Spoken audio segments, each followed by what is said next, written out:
Domestic violence is a series of power and control tactics. So in a relationship, one person uses tactics to maintain power and control over another person.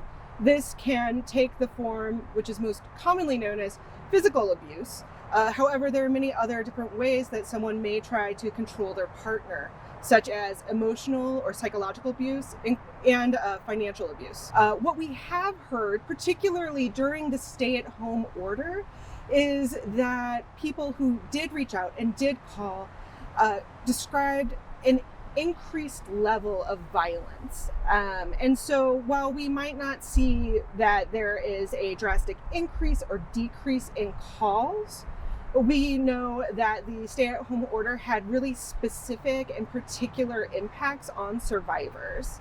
I also just want to note that over half of people experiencing violence never reach out to a domestic violence program. 1 in 4 people who are experiencing violence also report that they will never even consider calling the police.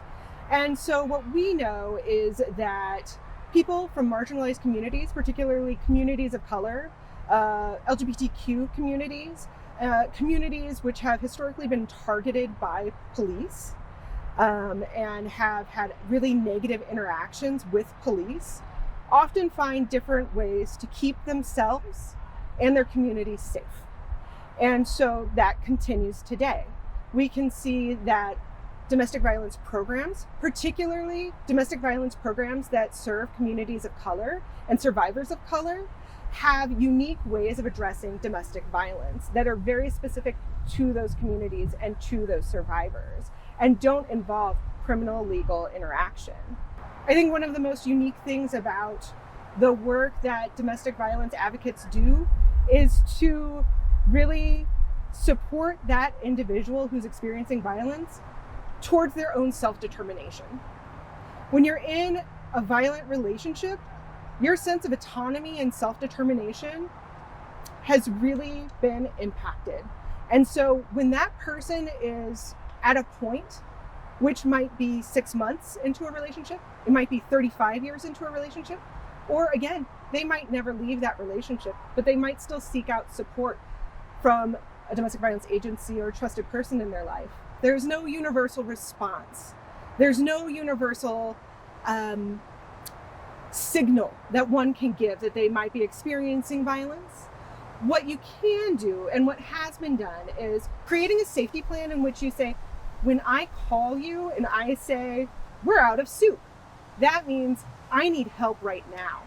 So having that conversation, having that transparent, trusted conversation with someone in your life who might be experiencing violence, or if you're experiencing violence, having that conversation with someone you trust and saying, I want a safety plan. During the pandemic, towards the beginning, there was a scramble to really figure out how can we provide these services safely.